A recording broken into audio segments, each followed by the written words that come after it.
The Dhammapada, verse 416. A Brahmana gives up craving. Yodha tanhang pahatvana anagaro paribbaje tanha bhava parikhinang tang aham brumi brahmanang. He who in this world, giving up craving, would renounce worldly life and become a homeless one, he who has destroyed craving and has come to the end of existence, him I call a Brahmana. How Bhikkhu Jatila attained arahanthood.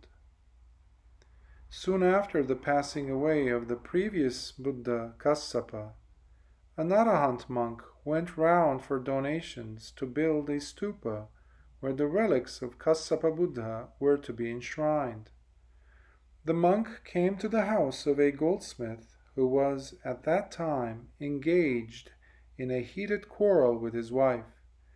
He shouted at the monk, "You had better throw away the relics and go back." His wife then said, "If you are angry with me, you should abuse only me. You can even beat me if you like, but why do you have to abuse the Buddha and the monk? Surely you have done a grievous wrong." Hearing her remarks, the goldsmith realized the enormity of the wrong he had done. Seeking to correct the wrong, he made some gold flowers, put them into 3 gold pots, and offered them to the stupa of Kassapa Buddha. In his present existence, the goldsmith was conceived in the womb of a rich man's daughter who had an illicit love affair. When the child was born, she put it into a pot and floated it down the stream. A young woman who was bathing in the stream saw the child, adopted him, and named him Jatila. Later, on the advice of a monk, the woman sent Jatila to Taxila, where he had his education. While at Taxila University, the monk arranged for him to stay at the house of a merchant who was a disciple of his. In due course, Jatila married the daughter of the merchant.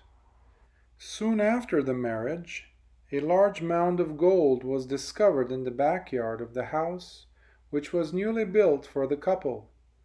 3 sons were born from this marriage. After that, Jatila joined the order and attained arahanthood.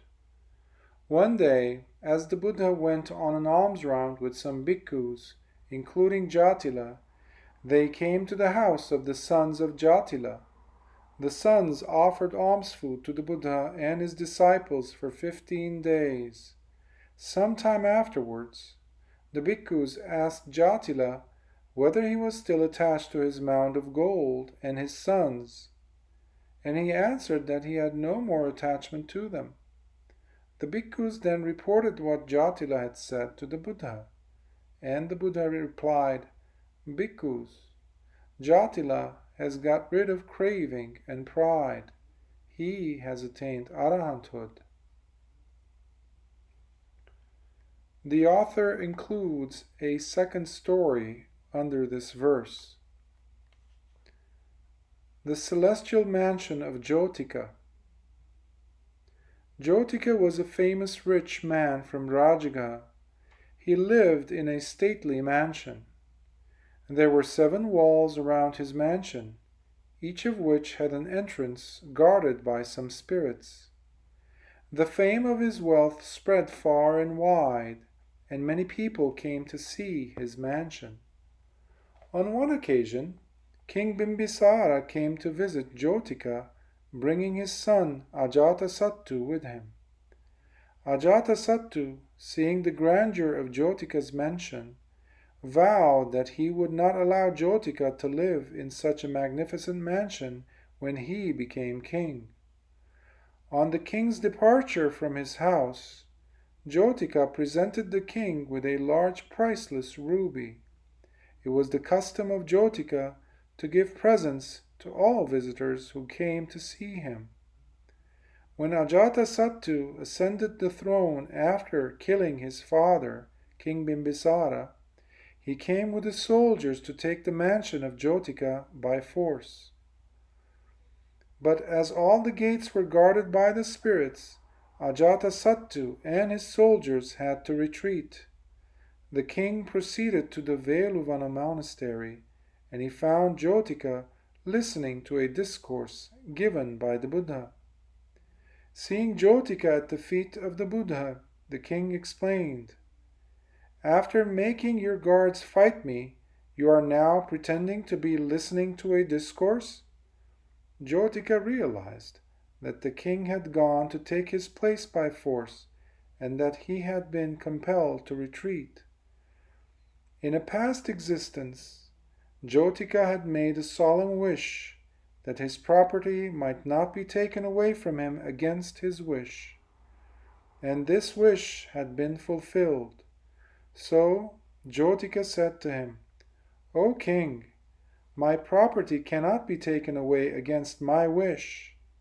Saying this, he stretched out his 10 fingers and asked the king to take off the rings he was wearing on his fingers. The king tried hard to take them off, but did not succeed. Jyotika then asked the king to spread out a piece of cloth, and as Jyotika put his fingers on the cloth, all the rings slipped out from his fingers, and he presented them to the king. Then Jyotika requested that he permitted to join the order. Soon after entering the order, Jyotika attained arahanthood. One day, when other bhikkhus asked him whether he had any more craving left in him for his mansion, his wealth, he answered that he did not. The bhikkhus asked the Buddha, "Venerable Sir, Jyotika claims to have attained arahanthood. Is it true?" The Buddha replied, "Bhikkhus, Jyotika speaks the truth. He does not have any more craving in him. He is now an arahant."